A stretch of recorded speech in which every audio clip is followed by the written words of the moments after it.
Welcome to Super Fast Study with Vishal Raj.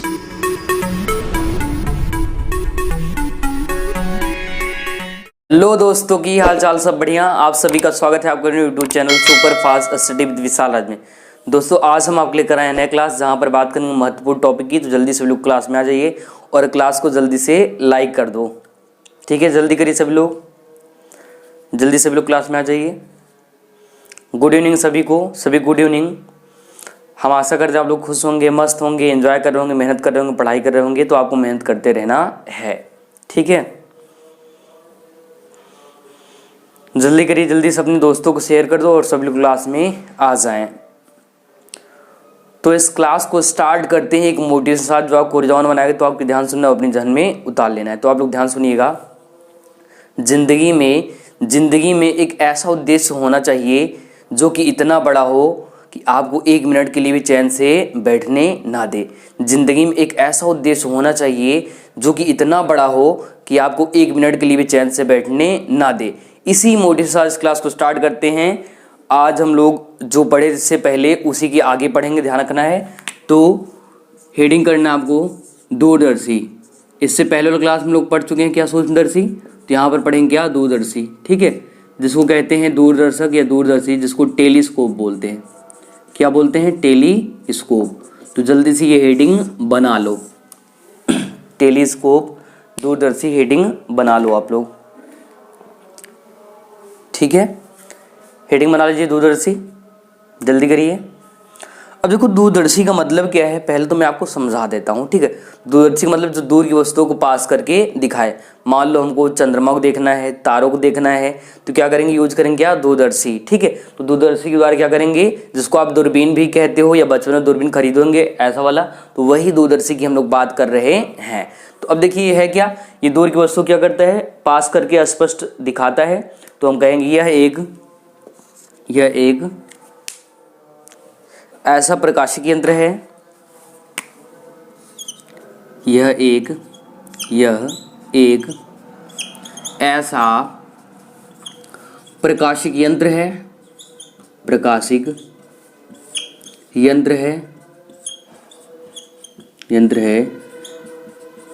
जिसकी सहायता से दूर स्थित वस्तुओं का प्रतिबिंब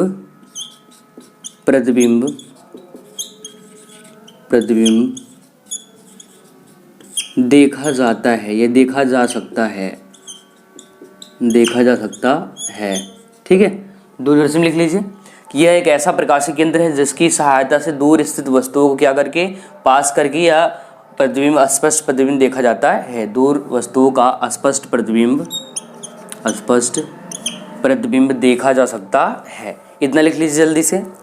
दूरदर्शी में या दूरदर्शक भी इसको कहते हैं, इसको इंग्लिश में टेलीस्कोप बोलते हैं। हमने यहाँ लिख रखा है टेलीस्कोप। टेलीस्कोप का मतलब क्या है? मान लो बहुत दूर स्थित वस्तु, जैसे मान लो तारे हैं, अगर उनको देखना है तो हम लोग दूरबीन की सहायता देखते हैं, इसलिए वही दूरबीन ही दूरदर्शी कहलाता है। कर लीजिए।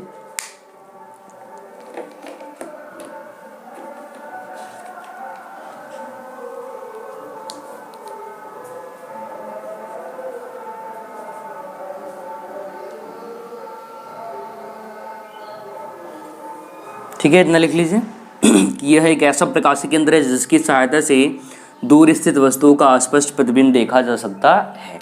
आगे देखिए, दूरदर्शी मुख्यतः दो प्रकार के होते हैं। क्या होते विद्यार्थियों? ये दो प्रकार के होते हैं, ध्यान रखना, ठीक है। पहला क्या? पहला आपको लिखना है अपवर्ती दूरदर्शी। दूसरा लिखना है परावर्ती दूरदर्शी,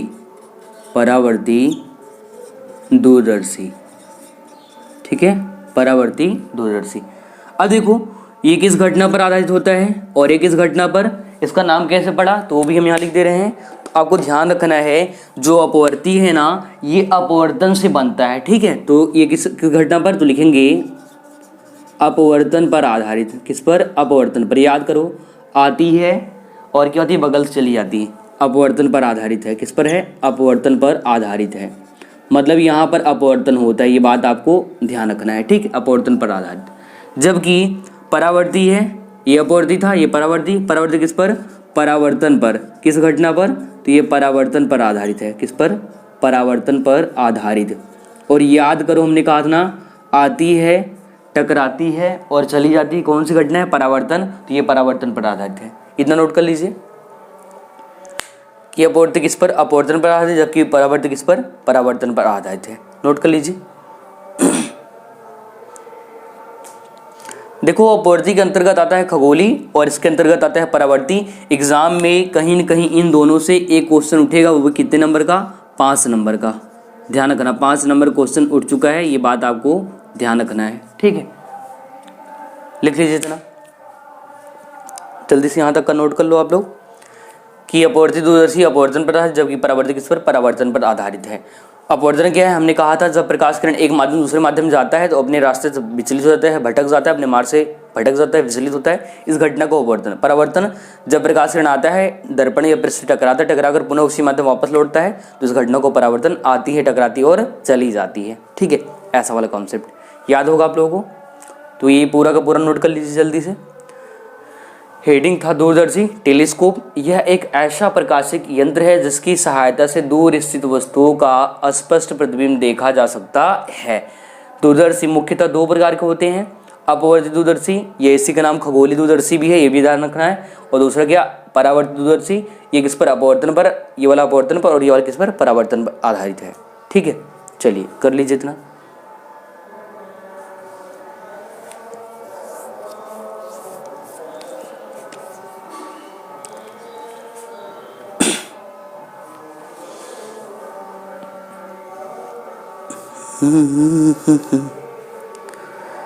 ला ला ला ला ला।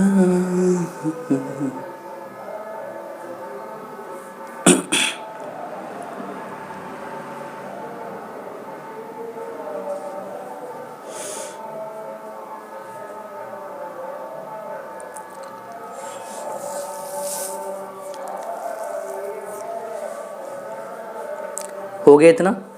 इतना लिख चुके हैं आप लोग? इतना तो कर लिए होंगे ना कि यह एक ऐसा प्रकाशिक यंत्र है जिसकी सहायता से दूर स्थित वस्तुओं का स्पष्ट प्रतिबिंब देखा जा सकता है। दूरदर्शी मुख्यतः 2 प्रकार का होता है, पहला अपवर्ती दूरदर्शी, दूसरा परावर्ती। अपवर्ती के आधार पर ध्यान रखना खगोली भी होता है, इसे खगोली भी कहते हैं, और अपवर्तन पर आधारित है, जबकि परावर्ती किस पर? परावर्तन पर आधारित है, ठीक है।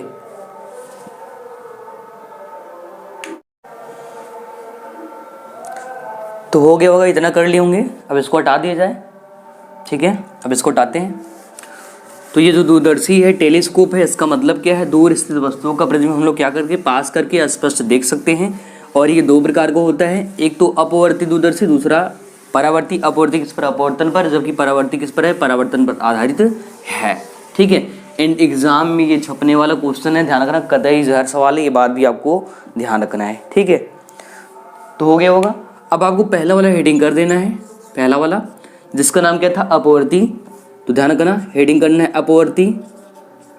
अपवर्ती, ये इसी का नाम, दूसरा नाम भी इसका, जैसे आपका घर वाला नाम कुछ और स्कूल वाला कुछ और प्यार से बाबू सोना वाला अलग नाम, ठीक है। तो अपवर्ती या खगोलीय, खगोलीय दूरदर्शी, खगोलीय दूरदर्शी, ठीक है। इंग्लिश शब्द इसका इंग्लिश लिख लो आप लोग, ठीक है। Astronomical telescope, astronomical telescope, astronomical telescope, heading कर लीजिए। अपवर्ती या खगोलीय दूरदर्शी, ठीक है। चाहे तो आप जो है अपवर्ती का इंग्लिश लिख सकते हैं क्या? रिफ्रैक्टिंग टेलीस्कोप, या फिर इसका इंग्लिश है एस्ट्रोनॉमिकल टेलीस्कोप, ठीक है। कर लीजिए अपवर्ती या खगोलीय दूरदर्शी, इंग्लिश में एस्ट्रोनॉमिकल टेलीस्कोप। एग्जाम में 5 नंबर कई बार छप चुका है, तो पहले तो इसको समझते हैं बढ़िया से, ठीक है। तो ये हेडिंग कर दिए होंगे ना आप लोग, हेडिंग हो गया होगा। अपवर्ती या खगोलीय दूरदर्शी, एस्ट्रोनॉमिकल टेलीस्कोप, ये आप जो है इसको ध्यान रखना, जैसे रिफ्रैक्शन होता है तो रिफ्रैक्टिंग टेलीस्कोप भी कह सकते हैं अपवर्ती को। अब थोड़ा समझो आप लोग ये देखो, इससे जस्ट पहले वाले क्लास में पढ़ाया था दो चीज़, एक सरल सूक्ष्मदर्शी था, दूसरा क्या संयुक्त या यौगिक कहते हैं, कंपाउंड माइक्रोस्कोप कहते हैं। जो कंपाउंड था संयुक्त था उसी का जस्ट उल्टा इसका होता है, पूरा का पूरा उल्टा। ठीक है, जो अपवर्तीय खगोली है, आपको ध्यान रखना है, खगोली वाला दूरदर्शी उसी का उल्टा होता है, किसका, संयुक्त या कंपाउंड का, यौगिक का। जो हमने कहा था यौगिक या कंपाउंड सूक्ष्मदर्शी है, उसी का जस्ट उल्टा इसका जो है डायग्राम बनता है और परिभाषा सारा कुछ उसी का उल्टा हो जाता है। ये बात आपको ध्यान रखना है, ठीक है। तो अब जो है देखो, अगर लिखेंगे टाइम ज़्यादा जाएगा, तो इसलिए हम क्या करेंगे, स्क्रीन पर लगाएंगे इसका परिभाषा, आपको लिखना है। इसका सिंपल सा मतलब क्या, ये करे क्या, दूर स्थित वस्तुओं को पास करके दिखाएगा, ये बात आपको ध्यान रखना है। इसलिए इसका नाम क्या है, खगोली। खगोल का मतलब क्या, जहाँ पर तारे चंद्रमा आदि चीज़ों का देखते हैं उसको हम खगोली कहते हैं, इसलिए इस दूरदर्शी का नाम क्या है, खगोलीय दूरदर्शी। ठीक है, अब देखिए, अब आपको यहाँ पर स्क्रीन पर दिख रहा होगा, इसके बारे में दिख रहा होगा, खगोलीय दूरदर्शी एस्ट्रोनॉमिकल टेलीस्कोप। ठीक है, यह एक ऐसा प्रकाशीय केंद्र है जिसके द्वारा बहुत अधिक दूरी पर स्थित वस्तु जैसे आकाशीय पिंड, चंद्रमा, तारे आदि के प्रतिबिंब का आंख पर बड़ा दर्शन कोण बनाया जाता है, जिससे कि वह वस्तु आंख को बड़ी दिखाई पड़ती है। इसे अपवर्तित दूरदर्शी भी कहते हैं। इसे क्या कहते हैं, अपवर्तित दूरदर्शी भी कहते हैं। तो आप लोग ना इतना आराम से लिख लो बढ़िया से, ठीक है, इतना नोट कर लो, और आप चाहे तो स्क्रीनशॉट भी कर सकते हैं, कर लीजिए इतना।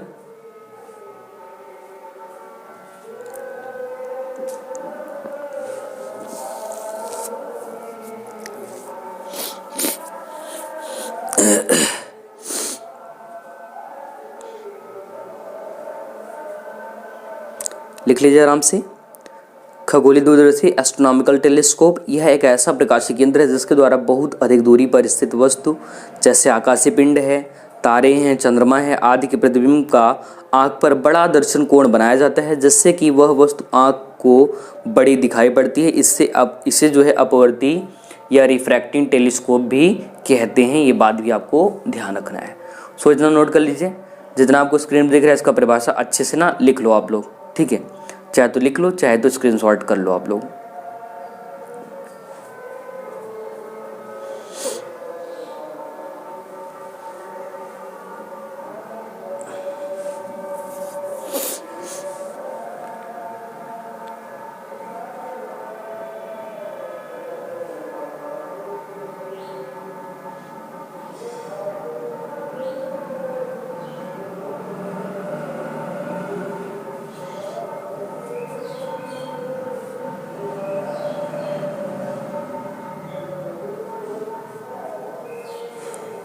कर लीजिए, यहाँ तक कर लीजिए, फिर अगली हेडिंग पे हम लोग बढ़ेंगे।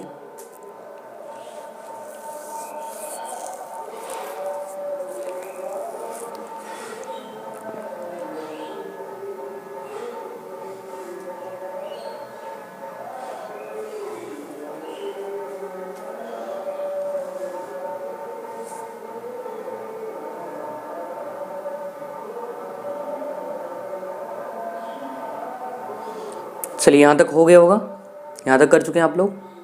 थोड़ा जल्दी करिए आप लोग, जल्दी से इसको लिख लीजिए।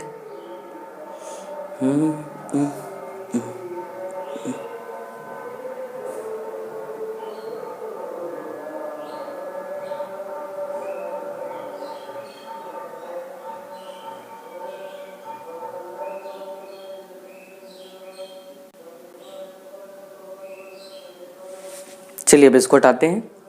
तो अब जो है अपवर्ती को हटा देते हैं, हो गया होगा, आप लोग लिख चुके होंगे। सो अपवर्ती या खगोली को हटाते हैं, ठीक है। अब आगे बढ़ते हैं। देखो, जैसे कल हम लोग पढ़े थे सरल सूक्ष्मदर्शी, संरचना या फिर संयुक्त या यौगिक सूक्ष्मदर्शी, जिसमें उसका संरचना देखे थे, प्रतिबिंब का बनना देखे, समायोजन देखे थे। डिक्टो सेम उसी की तरह क्या होगा, इसका भी होने वाला है, तो ये भी आप ध्यान रखना। तो इसका हम लोग पोस्टमार्टम करने वाले हैं आराम से, एक हेडिंग करके, ठीक है। तो अब क्या करो, अगला हेडिंग बना लो, दूसरा वाला हेडिंग बना लो आप लोग जल्दी से। दूसरा हेडिंग क्या होगा, अगला इसका जो भी हेडिंग था, तो पहले तो हमने देखा किसके, खगोली के बारे में। अब देखेंगे क्या, उसका कंस्ट्रक्शन, संरचना देखेंगे। तो संरचना देखते हैं, ठीक है, जिसको कंस्ट्रक्शन बोलते हैं, कंस्ट्रक्शन। तो हेडिंग कर देना है संरचना। किसका संरचना मिलेगा, तो तो ध्यान रखना है आपको। हम लोग देखेंगे खगोलीय या एस्ट्रोनॉमिकल जो टेलीस्कोप है उसका संरचना देखेंगे, ठीक है। तो संरचना देखिए, अब आपको स्क्रीन पर दिख रहा होगा, संरचना दिख रहा होगा, कंस्ट्रक्शन। अब देखो डायग्राम आपको दिख रहा होगा, एक तरफ क्या अदृश्यक लेंस लगा होगा जो कि बड़ा सा होता है अदृश्यक लेंस यहाँ पर, जबकि नेत्रिका दिख रहा होगा दूसरी साइड जो कि ई होता है, जो क्या है छोटा है, जबकि संयुक्त या यौगिक वाले वहां पर क्या इसी को उल्टा हो गया, ध्यान रखना। इसी क्या हो गया तो उल्टा, जो बड़ा वाला था उसका नाम वहां पर नेत्रिका था और जबकि छोटे वाले का अदृश्यक लेंस। ये बात आपको ध्यान रखना, उसी के जस्ट उल्टा बनता है, ये आपको ध्यान रखना है। अगर आप लोग वो वाला क्लास नहीं किए हो तो आप लोग वो वाला क्लास कर लेना, इससे जस्ट पहले क्लास है, ठीक है। चलो तो अब संरचना देखिए, आपको डायग्राम दिख रहा होगा, पहले नीचे दिख रहा होगा डायग्राम, बाकी ऊपर उसका हिंदी लिखा होगा। तो डायग्राम में क्या लिखा होगा, अपवर्ती खगोलीय दूरदर्शी संरचना, जिसमें आपको अदृश्यक लेंस ओ दिख रहा होगा, दंड चक्र व्यवस्था बना होगा, ठीक है, और ई है जिसको नेत्रिका कहते हैं, और बीच में क्रॉस तार लगा होता है, ये भी आपको ध्यान रखना है। अब देखिए इसमें क्या क्या दे रखा है, तो लिखा है इसमें धातु की एक लंबी बेलनाकार नली होती है जिसके एक सिरे पर अधिक फोकस दूरी एवं बड़े द्वारक वाला एक उत्तल लेंस ओ लगा रहता है जिसे अभिदृश्यक लेंस कहते हैं। तो जो ओ है, जो बड़ा लगा है, जिसका बड़ा फोकस दूरी है, उसे क्या कहते हैं, ध्यान रखना, उसे अभिदृश्यक लेंस कहते हैं। इसी नली के दूसरे सिरे पर एक अन्य छोटी नली लगी होती है जिसके बाहरी सिरे पर एक कम फोकस दूरी एवं छोटे द्वारक का उत्तल लेंस, कोष्टक में लिखा है ना कैपिटल ई, लगा रहता है जिसे अभिनेत्र लेंस या नेत्रिका कहते हैं, ठीक है। अभिनेत्र लेंस के फोकस पर क्रॉस तार लगे रहते हैं, देखो डॉट डॉट दिख रहा है क्रॉस तार डायग्राम में, तो वही क्रॉस तार है, ध्यान रखना है, क्रॉस तार लगे रहते हैं। उपकरण में लगी दंतूर दंड चक्र व्यवस्था द्वारा एक नली को दूसरी नली के भीतर अथवा पीछे खिसका कर दोनों लेंसों के बीच की दूरी को बदला जा सकता है। तो जो दंतूर दंड चक्र व्यवस्था वो करता क्या है, वो लेंस को आगे पीछे कर सकता है, ध्यान रखना, इसलिए उसका नाम क्या है, दंतुर दंड चक्र व्यवस्था। वो पास कर सकता है, दूर कर सकता है, ये सारी घटना वो करता है। तो जितना आपको दिख रहा है ना, ये अच्छे से बना लो और अच्छे से लिख लो, ठीक है।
ठीक है, पूरा यहाँ तक लिख लीजिए। कहाँ तक का, कि इसके बीच की जो लेंसों के बीच की दूरी है को बदला जा सकता है। आप चाहे तो स्क्रीनशॉट भी कर सकते हैं, एंड डायग्राम भी आपको बना लेना है। थोड़ा सा आप लोग जल्दी करिएगा ताकि ये लेसन यहीं पर आज ही समाप्त हो जाए, ठीक है। चलिए एक बार पूरा पढ़ देते हैं फिर से। संरचना कंस्ट्रक्शन, इसमें धातु की एक लंबी बेलनाकार नली होती है जिसके एक सिरे पर अधिक फोकस दूरी एवं बड़े द्वारक वाला एक उत्तल लेंस ओ लगा रहता है जिसे अभिदर्शक लेंस कहते हैं। इस नली के दूसरे सिरे पर एक अन्य छोटी नली लगी होती है जिसके बाहरी सिरों पर एक कम फोकस दूरी एवं छोटे द्वारक का उत्तल लेंस ई लगा होता है जिसे अभिनेत्र लेंस या नेत्रिका कहते हैं। अभिनेत्र लेंस के फोकस पर क्रॉस तार लगे रहते हैं। उपकरण में लगी दंड चक्र व्यवस्था द्वारा एक नली को दूसरी नली के भीतर अथवा पीछे खिसकाकर दोनों लेंसों के बीच की दूरी को बदला जा सकता है।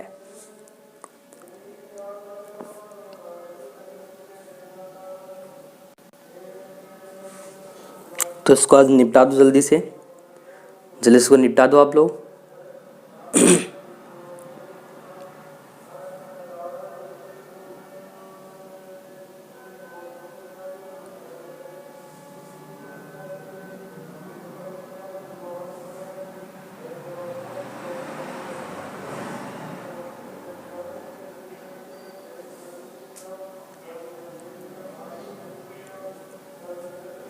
हो गया, कर चुके हैं आप लोग।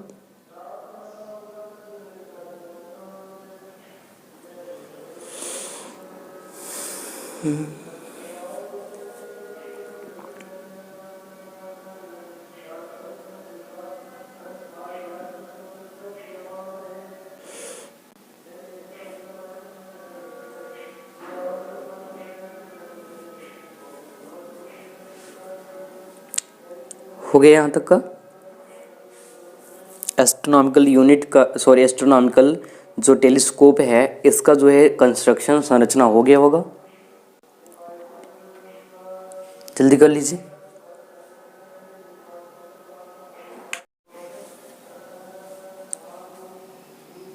चलिए यहाँ तक डन हो गया होगा। सो अब इसको जो है हटा दिया जाए, संरचना कंस्ट्रक्शन हटा दिया जाए। ठीक है, अब इसको हटाते हैं और बढ़ते हैं अगले हेडिंग की तरफ। ठीक है, जैसे देखो वहाँ पर हम लोग पढ़े थे क्या, संरचना, और संरचना के बाद पढ़े थे समायोजन या जिसको एडजस्टमेंट बोलते हैं, कैसे उनको एडजस्ट करते हैं। ठीक है वो जी। तो अब आपको अगला हेडिंग कर लेना है समायोजन। समायोजन, ठीक है, समायोजन जिसको एडजस्टमेंट बोलते हैं। हेडिंग कर दीजिए समायोजन। ठीक है, एडजस्टमेंट। अब देखो इसके बारे में आपको स्क्रीन पे दिख रहा होगा, यहाँ पर दिख रहा होगा आपको स्क्रीन पर, क्या दिख रहा होगा, समायोजन, एडजस्टमेंट। ठीक है, सबसे पहले नेत्रिका की या नेत्रिका को छोटी नली में आगे पीछे खिसकाकर क्रॉस तार पर फोकस कर लेते हैं। अब जिस दूरस्थ वस्तु को देखना है अवदृश्यक लेंस को उस वस्तु की ओर कर देते हैं। अब दंतुर दंड चक्र व्यवस्था में अवदृश्यक लेंस की क्रॉस तार से दूरी पर इस प्रकार समायोजित करते हैं कि वस्तु के प्रतिबिंब तथा क्रॉस तार के बीच कोई लंबन ना रहे। इस स्थिति में वस्तु का स्पष्ट प्रतिबिंब दिखाई देता है। चूंकि यह प्रतिबिंब लेंसों द्वारा प्रकाश की अपवर्तन क्रिया से बनता है, इसलिए यह दूरदर्शी अपवर्ती दूरदर्शी कहलाता है। यहाँ तक का लिख लीजिए। इसका नाम अपवर्ती क्यों पड़ा, हमने पहले ही बता दिया था स्टार्टिंग में ही कि दो टाइप का, एक अपवर्ती दूसरा क्या परावर्ती। अपवर्ती जो होता है अपवर्तन पर आधारित, जबकि परावर्ती परावर्तन पर आधारित होता है। तो बोला है ये जो है अपवर्तन पर आधारित है, इसलिए इसको अपवर्ती दूरदर्शी भी कहते हैं और रिफ्रैक्टिंग टेलीस्कोप भी कहते हैं। Now got it my point. So जल्दी से इसको लिख लीजिए, आप चाहे तो स्क्रीनशॉट भी कर सकते हैं। तो समायोजन जल्दी से लिख लीजिए आप लोग।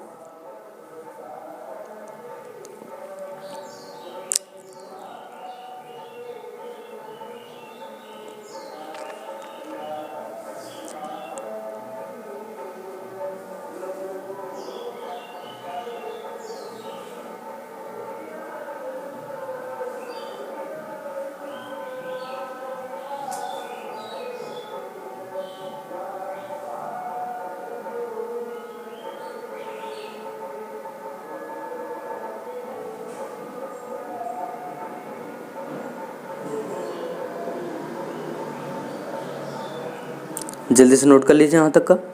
सबसे पहले नेत्रिका को छोटी नली में आगे पीछे खिसका कर क्रॉस तार पर फोकस कर लेते हैं। अब जिस दूरस्थ वस्तु को देखना होता है अवदृश्यक लेंस को उस वस्तु की ओर कर देते हैं। अब दंतुर दंड चक्र व्यवस्था से अवदृश्यक लेंस की ओर क्रॉस तार में दूरी इस प्रकार समायोजित करते हैं कि वस्तु के प्रतिबिंब तथा क्रॉस तार के बीच कोई लंबन न रहे। इस स्थिति में वस्तु का स्पष्ट प्रतिबिंब दिखाई देता है। चूंकि यह प्रतिबिंब लेंसों द्वारा प्रकाश की अपवर्तन क्रिया से बनता है, इसलिए यह दूरदर्शी अपवर्तक दूरदर्शी कहलाता है। तो यहाँ तक का जल्दी से आप लोग नोट कर लीजिए। ठीक है, एडजस्टमेंट तक पूरा नोट कर लीजिए जो हमने यहाँ दिखाया है स्क्रीन पर।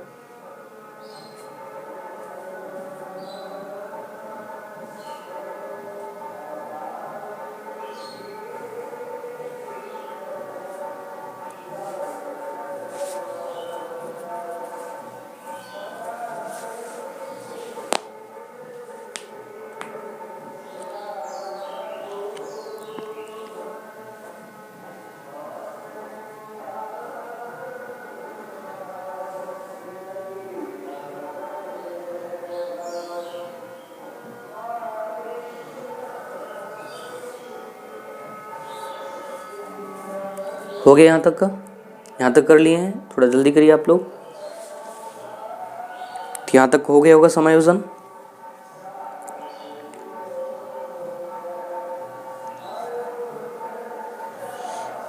तो खगोलीय दूरदर्शी हो गया, संरचना हो गया, समायोजन हो गया। फिर इसके बाद हम लोग पढ़ेंगे प्रतिबिंब का बनना और फिर आगे आवर्धन क्षमता। ठीक है,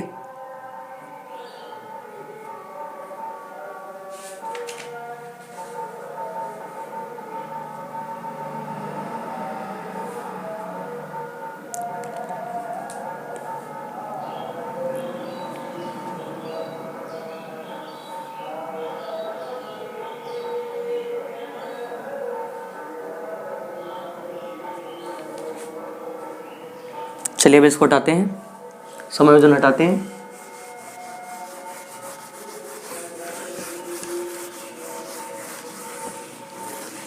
ठीक है, और बढ़ते हैं अगली हेडिंग की तरफ। ठीक है, अगला हेडिंग है प्रतिबिंब का बनना। देखो, अगर हमने पहले पढ़ लिया किसके बारे में, खगोलीय दूरदर्शी के बारे में, फिर संरचना कैसे होता है वो चीज़ आप देख लिए, अवदर्शक लेंस होता है एक और एक दूसरा के नेत्रिका होता है, ये बात ध्यान रखना है। फिर हमने देखा कि आगे समायोजन कैसे करते हैं, उनके बीच क्रॉस तार के बीच लंबन ना हो वो चीज़। फिर अब देखेंगे क्या, प्रतिबिंब का बनना। तो अब आपको अगला हेडिंग कर देना है, प्रतिबिंब का बनना। प्रतिबिंब का बनना, तो फॉर्मेशन ऑफ इमेज, क्या बोलते हैं इंग्लिश में, फॉर्मेशन ऑफ इमेज।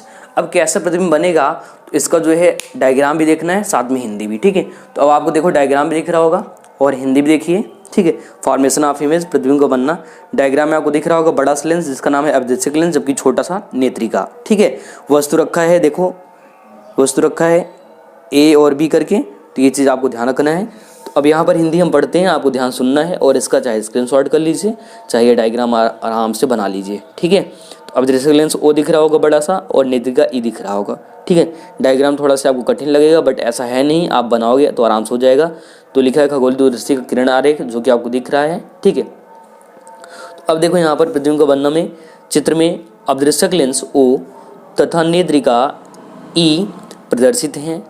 बहुत दूरी पर स्थित वस्तु ए बी से आने वाले समांतर किरणें अवदर्शक लेंस ओ से अपवर्तन के पश्चात इसके द्वितीय फोकस एफ ओ, देखो एफ ओ दिख रहा होगा आपको। ठीक है, नीचे दिख रहा होगा एफ ओ, यहाँ पर देखो जहाँ आँख है उसके इधर बगल, ठीक है दूसरे साइड में, तो आपको जो है दिखेगा एफ ओ। ठीक है, एफ ओ पर वस्तु वास्तविक उल्टा एवं वस्तु से छोटा प्रतिबिंब A1 B1 बनाती है।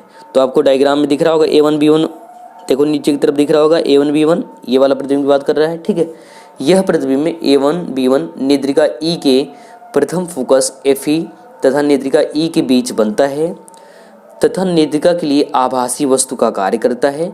अतः नेत्रिका A1 B1 का सीधा आभासी तथा बड़ा प्रतिबिंब A2 B2 बनाती है, जो स्पष्ट दृष्टि की न्यूनतम दूरी पर तथा अनंत के बीच जो है बनता है। ठीक है, इस स्थिति में अंतिम प्रतिबिंब A2 B2 द्वारा आंख पर बना दर्शन कोण बीटा वस्तु द्वारा आंख पर बने दर्शन कोण अल्फा की तुलना में बड़ा होता है। यदि अवदर्शक लेंस O द्वारा बना प्रतिबिंब A1 B1 नेत्रिका E के प्रथम फोकस FE पर या FE डबल डैश पर बने तो अंतिम प्रतिबिंब अनंत पर बनेगा, जो श्रांत आंख द्वारा अस्पष्ट दिखाई देगा। ठीक है, दूरदर्शी की अवदर्शक लेंस का व्यास बड़ा इसलिए लेते हैं जिससे कि वह दूरस्थ वस्तुएं बहुत अधिक प्रकाश एकत्र कर सके तथा प्रतिबिंब चमकीला बने। प्रतिबिंब क्या बने, चमकीला, ये बात भी आपको ध्यान रखना है। तो प्रतिबिंब का बनना पूरा हिंदी ये और साथ में डायग्राम, ये आपको इतना काम करना है। तो आप लोगों के पास 2 मिनट का टाइम है, आराम से लिखिए और जो है इसका स्क्रीनशॉट या तो कर लीजिए।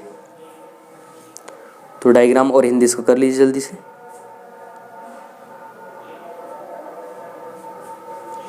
इसका हिंदी और डायग्राम जो है जल्दी से आप लोग कर लीजिए।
यहाँ तक कर लीजिए जल्दी से।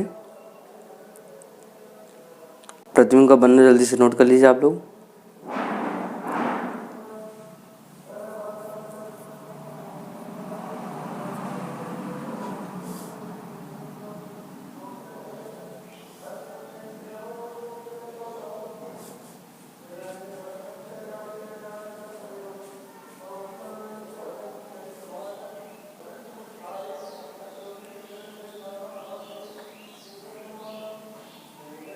ठीक है, डायग्राम को बना लेना बढ़िया से, और जितना हिंदी यहाँ लिखा है प्रतिबिंब चमकीला बने यहाँ तक का पूरा कर लेना है।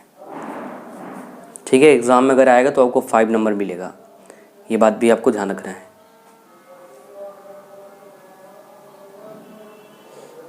अब हटाया जाए प्रतिबिंब का बनना।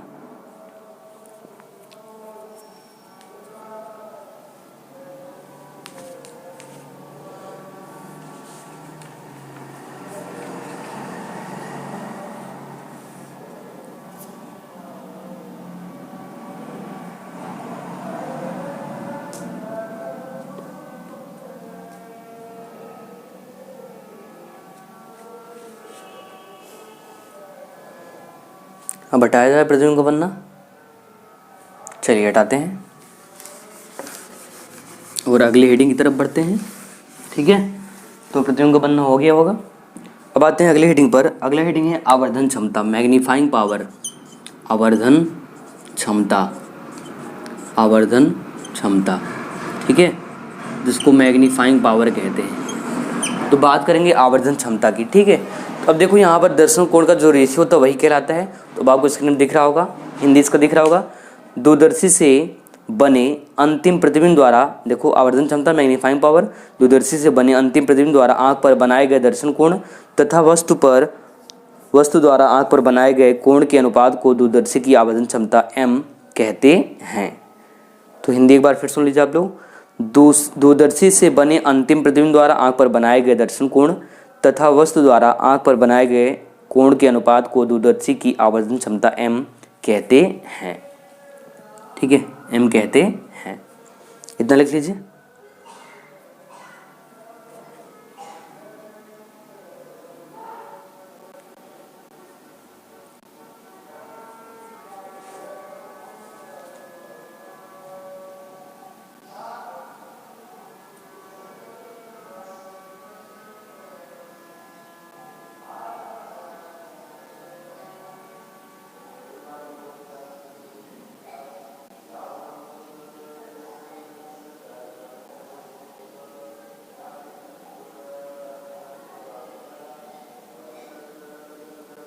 यहाँ तक कर चुके हैं, आवर्धन क्षमता यहाँ तक लिख चुके हैं।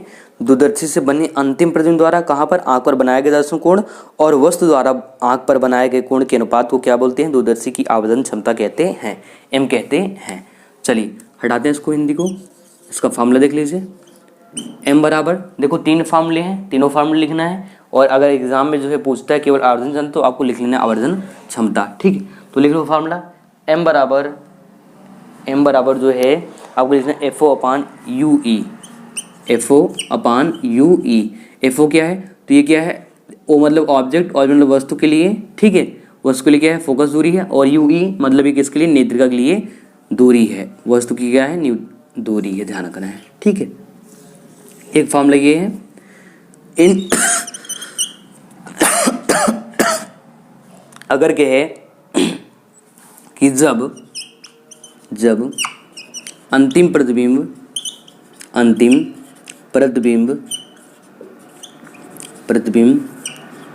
अस्पष्ट दृष्टि की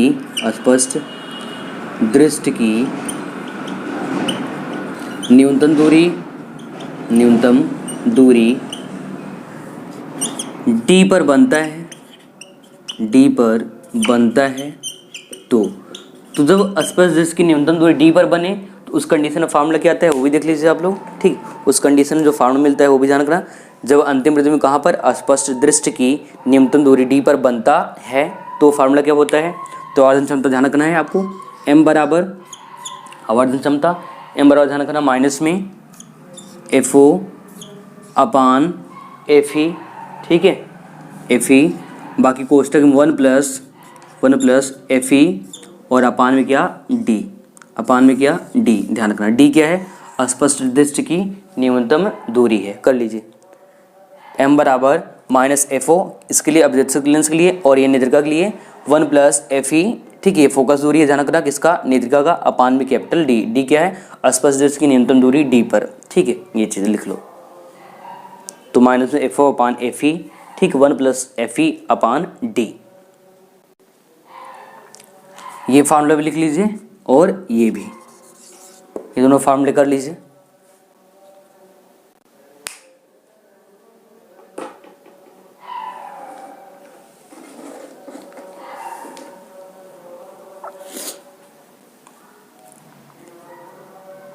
ये ऊपर वाला हो गया होगा, इसको हटा देते हैं, ये वाला हटा देते हैं।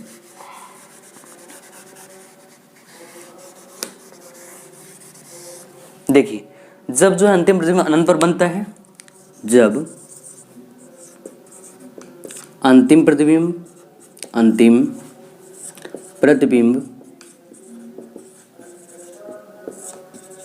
अनंत पर बनता है, अनंत पर बनता है तो आवर्धन क्षमता क्या होगा, तो m बराबर फार्मूला लिखना है आपको, आवर्धन क्षमता ध्यान रखना है तो m बराबर क्या हो जाएगा, माइनस में FO अपान FE, माइनस में FO अपान FE, ठीक है, ये फार्मूला आपको नोट कर लेना है।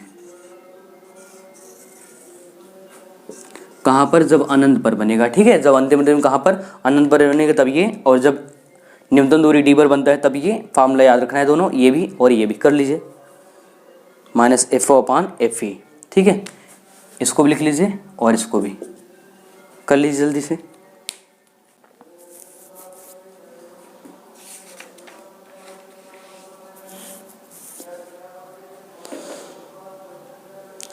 और अगर यहाँ तक कर लिए हैं तो इसका मतलब क्या हुआ कि जो आपका खगोली है ना, एस्ट्रोनॉमिकल जो दूरदर्शी, इसकी कहानी खत्म हो गई, ये वो आपका हो गया, ठीक है, इसको नोट कर लो यहाँ तक का, तो ये हो जाएगा खत्म। पहले इसको लिखना है फिर इसको लिखना है, कर लीजिए जल्दी से। तो जब अंतिम प्रतिबिंब अस्पष्ट दृष्टि की न्यूनतम दूरी D पर बनता है तो m बराबर क्या, माइनस FO अपान FE, 1 प्लस FE अपान D, और जब अंतिम प्रतिबिंब कहाँ पर अनंत पर बनता है तब m बराबर माइनस FO अपान FE, इतना प्राप्त होता है फार्मूला, इतना कर लीजिए।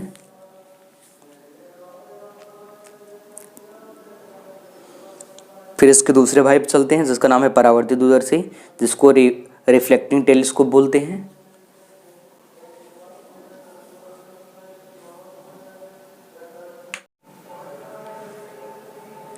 चलिए यहाँ तक हो गया होगा, यहाँ तक लिख चुके होंगे आप लोग कि जब अंतिम प्रतिबिंब का अनंत पर बनता है तो m बराबर माइनस FO अपान FE, जबकि कहाँ पर, जब जो है न्यूनतम दूरी पर बनता है तब m बराबर क्या, माइनस FO अपान FE, 1 प्लस FE अपान D, ठीक है। चलो इसको डालते हैं और आते हैं दूसरे वाले पर, ठीक है, दूसरे पर आते हैं।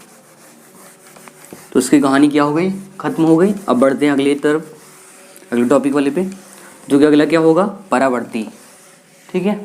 तो अब आपको हेडिंग कर देना है दूसरा वाला, परावर्ती दूरदर्शी, रिफ्लेक्टिंग टेलीस्कोप, परावर्ती दूरदर्शी, ठीक है। ये किस पर आधारित है, तो ध्यान रखना ये किस पर, परावर्तन पर आधारित होता है, ठीक है। तो अब आपको स्क्रीन पे इसका दिख रहा होगा हिंदी, क्या लिखा होगा, परावर्ती दूरदर्शी रिफ्लेक्टिंग टेलीस्कोप।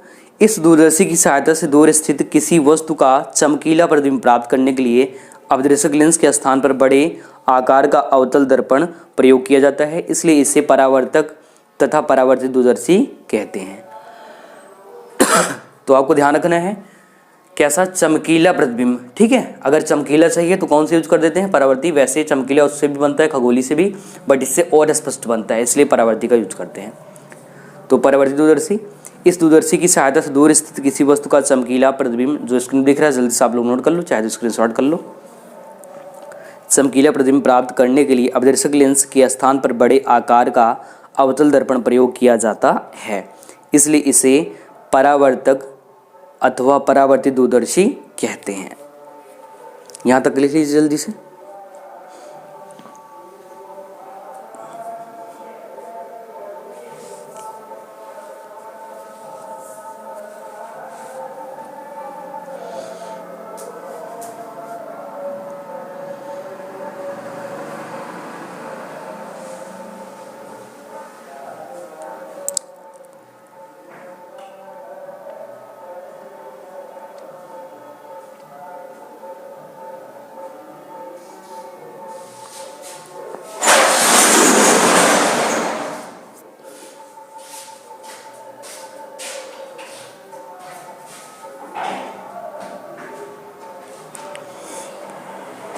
ठीक है, परावर्तित दूरदर्शी हो गया होगा, यहां तक कर लिए होंगे आप लोग।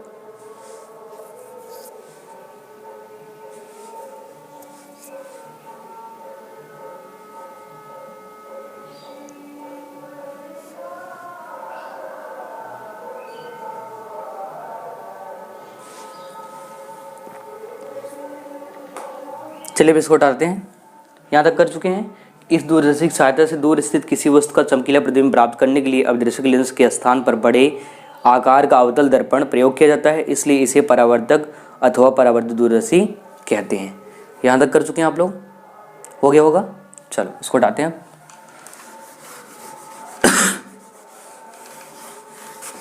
ठीक है, अब हटा देते हैं इसको। अगला हेडिंग करना है संरचना, कंस्ट्रक्शन।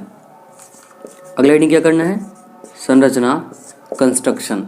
ठीक है, संरचना मतलब कैसे ये बनता है, ये चीज़ ध्यान रखना। साथ में आपको डायग्राम दिखेगा, वो डायग्राम को बना लेना है, चाहे तो आप स्क्रीनशॉट भी कर सकते हैं। तो अब आपको देखो स्क्रीन दिख रहा होगा, संरचना, कंस्ट्रक्शन, डायग्राम दिख रहा होगा, लिखा होगा परावर्तित दूरदर्शक, ठीक है, या कैसग्रेन कोष्ठक में लिखा है का आरेख। ठीक है, अब देखो यहाँ पर द्वितीयक दर्पण दिख रहा होगा आपको और एक अभिदर्शक दर्पण दिख रहा होगा, ध्यान रखना है। तो अब देखो इसका हिंदी पूरा देख लो। इससे या इसमें अधिक फोकस दूरी व बड़े द्वारक का अवतल दर्पण M1, जो डायग्राम M1 दिख रहा है, अभी आगे दिखाएंगे आपको M1, जो कि किसमें प्रतिबिंब को बनने में। तो जो आपको दिख रहा है वो क्या है? अभिदर्शक दर्पण है। ठीक है, अभिदर्शक दर्पण दिख रहा है, एक चौड़ी नली के एक सिरे पर लगा रहता है। इसी नली के पार्श्व में लगी एक छोटी पतली नली में कम फोकस दूरी व छोटे द्वारक का उत्तल लेंस ई लगा होता है। जो आपको छोटा सा दिख रहा है नेत्रिका के ऊपर, वही है क्या, वो ध्यान रखना, वो क्या है? द्वारक का उत्तल लेंस ई लगा रहता है। ठीक है, जो नेत्रिका का कार्य करता है। किसका कार्य करता है? नेत्रिका का। चौड़ी नली में अवतल दर्पण के फोकस से कुछ पहले एक समतल दर्पण M2 द्वितीयक दर्पण लगा रहता है, जो कि देखो दिख रहा होगा आपको। ठीक है, जहाँ परावर्तन हो रहा है लगा रहता है, जो मुख्य अक्ष से 45 डिग्री कोण पर झुका रहता है। कितने डिग्री पर? 45 डिग्री कोण पर झुका रहता है। इतना कर लीजिए, इतना हिंदी। और साथ में जो डायग्राम दिख रहा है, डायग्राम भी आप लोग बना लीजिए।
संरचना हो गया। इसमें अधिक फोकस दूरी व बड़े द्वारक का अवतल दर्पण M1 कोष्ठक में अभिदर्शक लेंस, ठीक है, अभिदर्शक दर्पण एक चौड़ी नली के एक सिरे पर लगा रहता है। इस नली के पार्श्व में लगी एक छोटी पतली नली में कम फोकस दूरी व छोटे द्वारक का उत्तल लेंस ई लगा रहता है, जो नेत्रिका का कार्य करता है। चौड़ी नली में अवतल दर्पण के फोकस से कुछ पहले एक समतल दर्पण M2 द्वितीयक दर्पण लगा रहता है जो मुख्य अक्ष से 45 डिग्री कोण पर झुका रहता है। और ये डायग्राम आपको खींच लेना है।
जल्दी करिए, जल्दी बना लीजिए, ठीक है। फिर इसको हटाया जाए।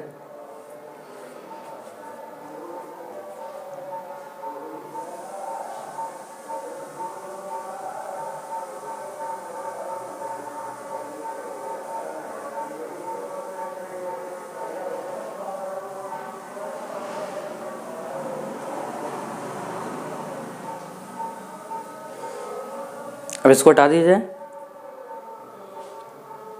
संरचना हटाया जाए। चलो इसको हटा देते हैं,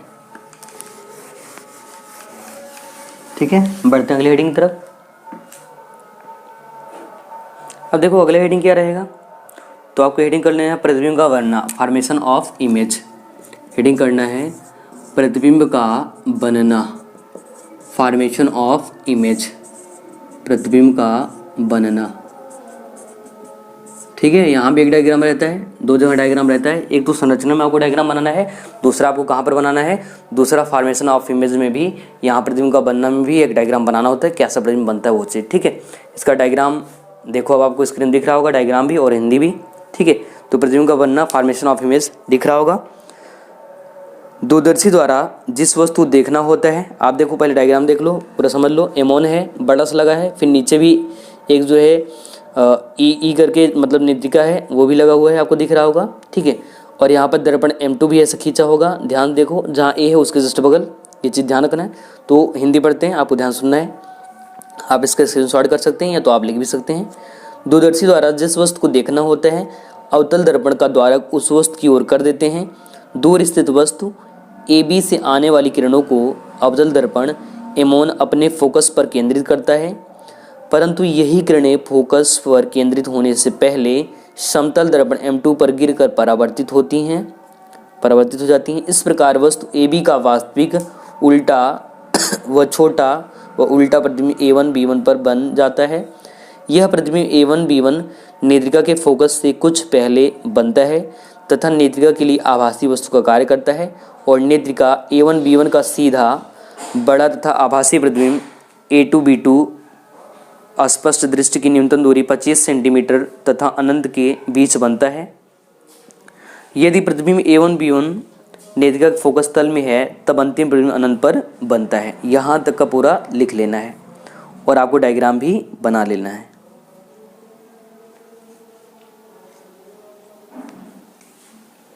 ठीक है, कर लीजिए आप लोग जल्दी से, इसका हिंदी भी और साथ में डायग्राम भी।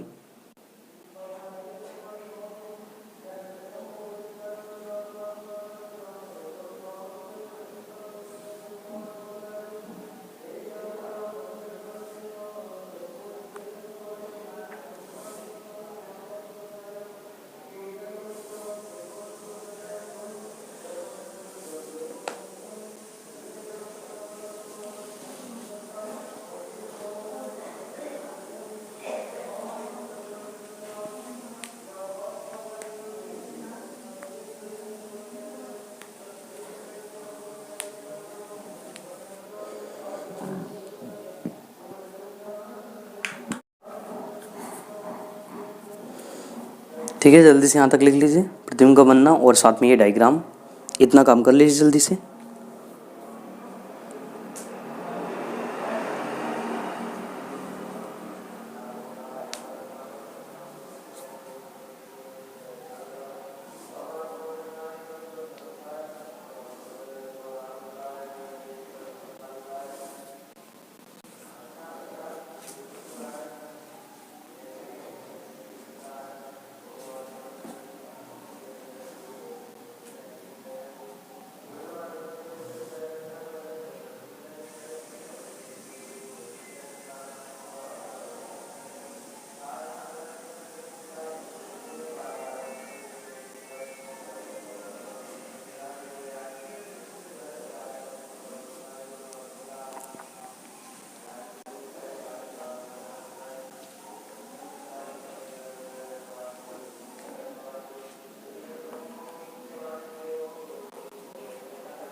हो गया यहाँ तक का, यहाँ तक का डायग्राम और हिंदी हो गया है।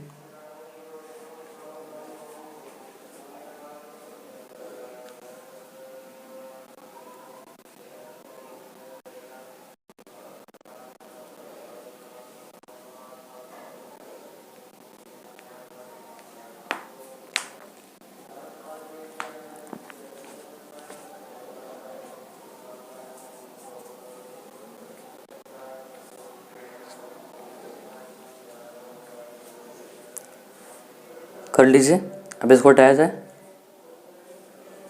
चलिए प्रतिबिंब का बनना हटाते हैं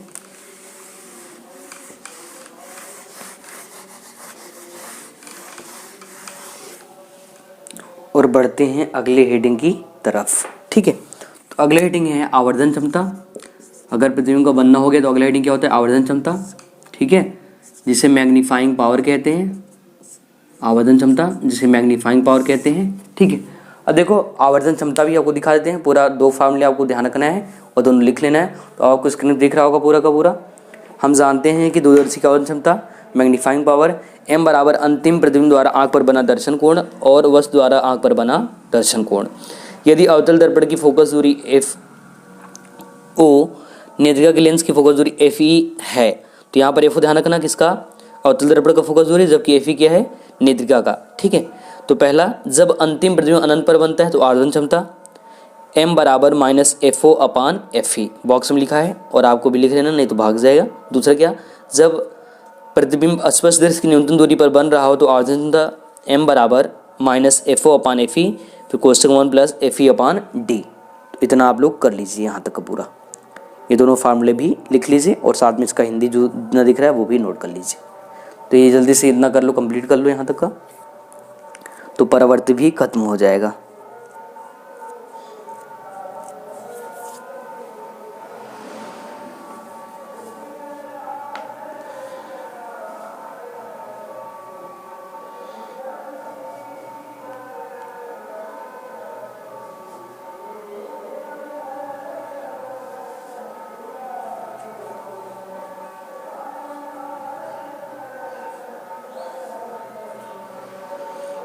आप चाहे तो मेन फार्मूला लिख लो, एफ बराबर क्या, -FO अपान FE, और दूसरा फार्मूला m बराबर -FO अपान FE 1 प्लस FE अपान D। ठीक है, आवर्धन क्षमता यहाँ तक को हो जाएगा।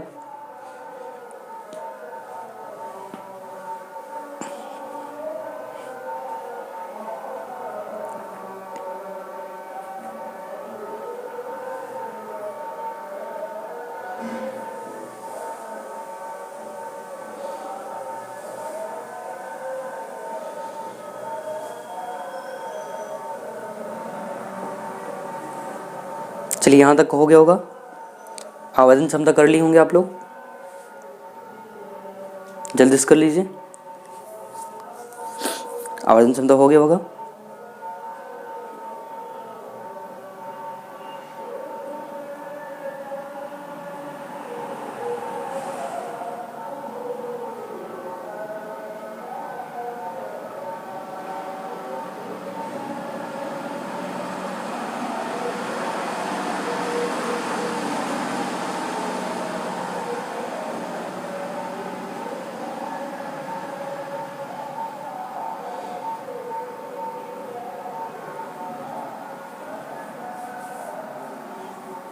चलिए अब इसको हटाते हैं।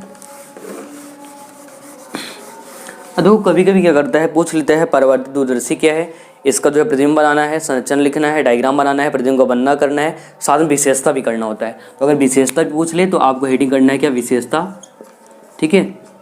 और इसको भी विशेषता जानते हो, पहले तो विशेषता है गुण क्या निम्नलिखित है, ये पॉइंट ध्यान रखना है, साथ में उसका हिंदी लिख लेना है। तो अब आपको देखो दिख रहा होगा विशेषता, ठीक है, कैरेक्टरिस्टिक्स, जिसमें दिख रहा होगा परावर्तित दूरदर्शी अपवर्तित दूरदर्शी से निम्न विशेषताओं के कारण अच्छा होता है। 3 पॉइंट आपको दिख रहा होगा, तीनों लिखना है। पहला क्या, परावर्तित दूरदर्शी से निर्मित प्रतिबिंब समान द्वारक के अपवर्तित दूरदर्शक की अपेक्षा अधिक चमकीला होता है। तो क्या होता है, ये अधिक चमकीला होता है, पहला चीज। दूसरा ये परावर्तित दूरदर्शक से बने प्रतिबिंब में वर्ण विपथन का दोष नहीं पाया जाता है। वर्ण विपथन का मतलब अलग जो है, जो इधर उधर हो जाते हैं, तो ऐसा दोष इसमें नहीं पाया जाता है।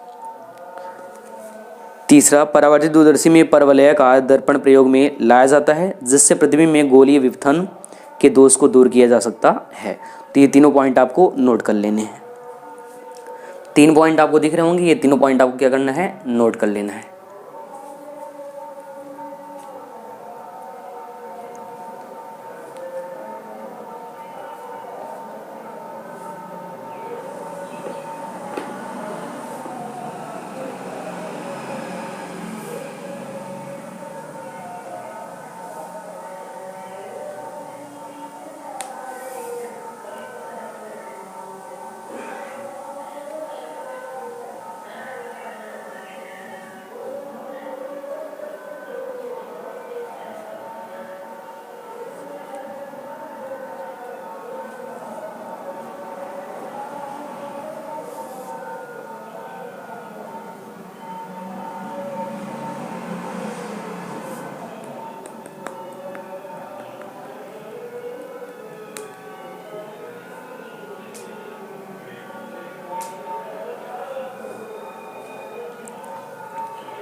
हो गया यहाँ तक का, यहाँ तक हो गया है तो 2 मिनट और रुकी, बस जल्दी से एक आध दो और हेडिंग बच्चा उसको बता के ये लेसन जो है समाप्त कर दें, ठीक है।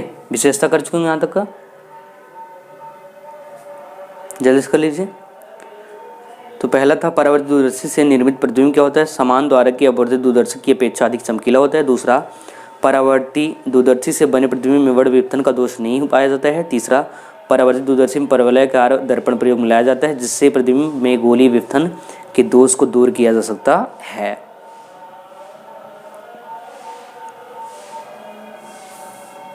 चलिए हो गया होगा, अब इसको हटाते हैं, विशेषता हटाते हैं, ठीक है, और आते हैं अगली हेडिंग तरफ। अगली हेडिंग करना आपको प्रकाशिक यंत्र की विभेदन, ठीक है। 2 चीज पढ़ना है आपको, एक विभेदन क्षमता और एक विभेदन सीमा, ठीक है। तो हेडिंग करना क्या, विभेदन क्षमता, इसको रिजॉल्विंग पावर बोलते हैं। क्या बोलते हैं, रिजॉल्विंग पावर, ठीक है। तो इसका हिंदी दिखाते हैं। तो देखिए अब आपको हिंदी दिख रहा होगा।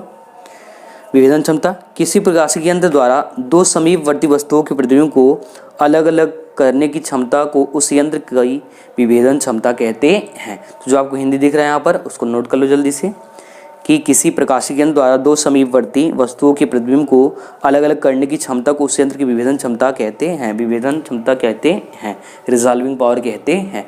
इसका मतलब क्या, जैसे मान लो 2 प्रतिबिंब एक साथ है रखा हो और एकदम स्पष्ट क्लियर दिखाए, तो वही क्या, उसको ही रिजॉल्विंग पावर या विभेदन क्षमता कहते हैं।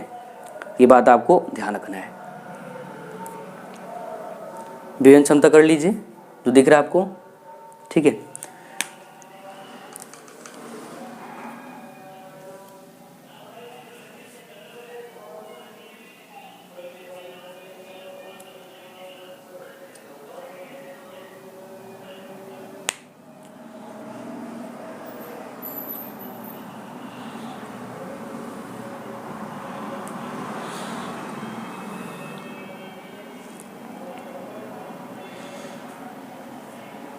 विभेदन क्षमता हो गया। चलो ये हिंदी हटाते हैं। अब इसी के आगे, ठीक है, अगला हेडिंग करो, प्रकाशिक यंत्र की ही क्या, विभेदन सीमा। इसको रिजॉल्विंग, ठीक है, लिमिट बोलते हैं। लिख लो इंग्लिश, रिजॉल्विंग लिमिट।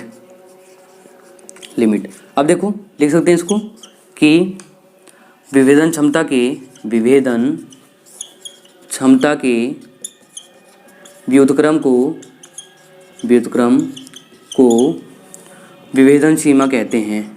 विभेदन सीमा कहते हैं, ठीक है। तो इसी का उल्टा क्या होता है, विभेदन सीमा होता है। फॉर्मूला देख लीजिए, तो विभेदन सीमा बराबर 1/1 विभेदन क्षमता, ठीक है।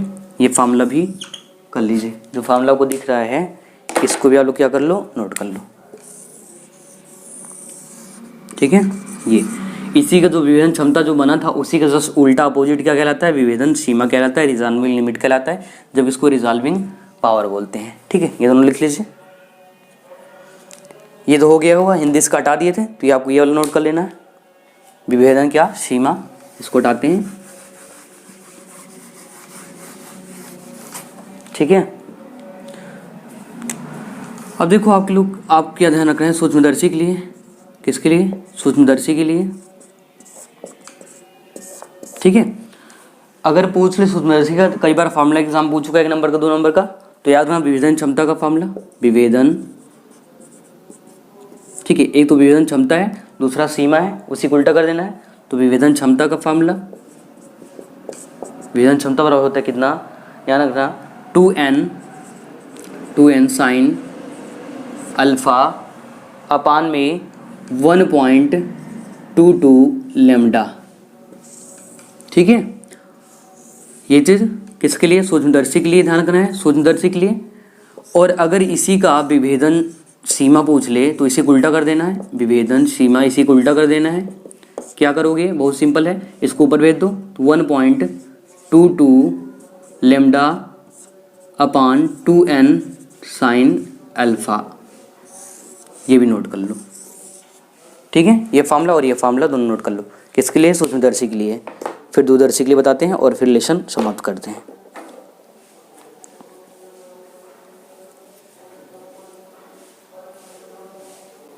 याद रखना यहाँ पर लेमडा क्या है, तो आपको याद रखना है तरंग दैर्ध्य है, ठीक है। और जो एन है ये क्या है, तो ये याद रखना निरपेक्ष है अपवर्तनांक, जबकि ए क्या है, अर्धशंकु कोण है। अगर यहाँ पूछ ले ए क्या है, सॉरी अल्फा क्या है, तो अल्फा का नाम आपको याद रखना है, ठीक है। जो अल्फा इसको अर्धशंकु कोण कहते हैं, क्या बोलते हैं, अर्धशंकु कोण, जबकि यहाँ पर जो लेमडा है, लेमडा को तरंग दैर्ध्य बोलते हैं, तरंग दैर्ध्य। और साथ में जो एन है, एन क्या है, अपवर्तनांक है, एन क्या है, अपवर्तनांक है।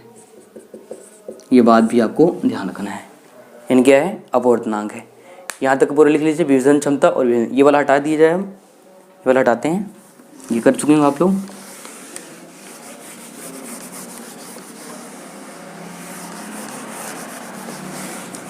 अब देखो ये सूक्ष्मदर्शी का था, किसका था, सूक्ष्मदर्शी का। तो सूक्ष्मदर्शी बात हम लोग दूरदर्शी पढ़े थे, तो दूरदर्शी के लिए देखिए, दूरदर्शी और इसका भी क्या, विभेदन क्षमता और विभेदन सीमा। तो लिखना है विभेदन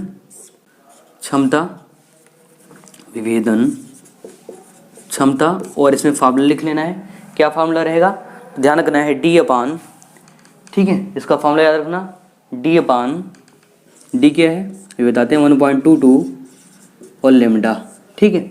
और याद रखना इसका मात्रक क्या, रेडियन, क्या लेते हैं, रेडियन लेते हैं।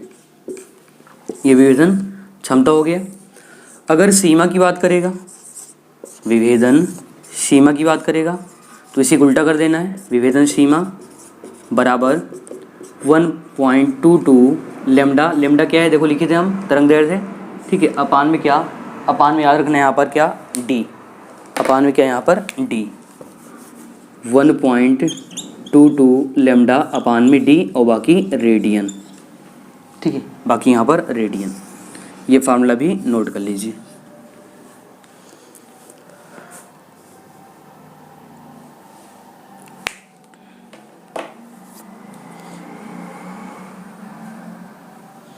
तो अगर डी पूछे क्या है तो अभिदृश्यक का द्वारक है, लिख लेना। डी क्या है? अभिदृश्यक का द्वारक। ठीक है, ये कर लीजिए, अभिदृश्यक का द्वारक है।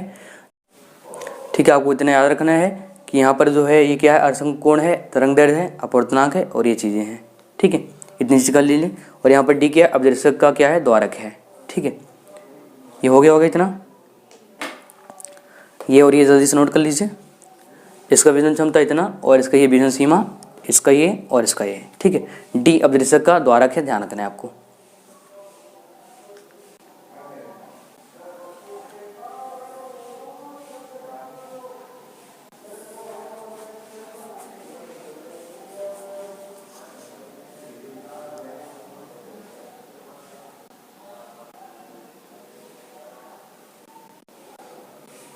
चलिए, यहाँ तक हो गया होगा, यहाँ तक कर चुके हो आप लोग। तो आज के लिए इतना ही। ठीक है, आज हम लोग इतने ही पढ़ने वाले हैं और ये लेसन भी यहीं से समाप्त हुआ। बाकी इसके आगे पढ़ेंगे अगले एपिसोड में। सो आज के लिए इतना है, बाकी मिलते हैं अगले एपिसोड में। तब तक नमस्कार, जय हिंद।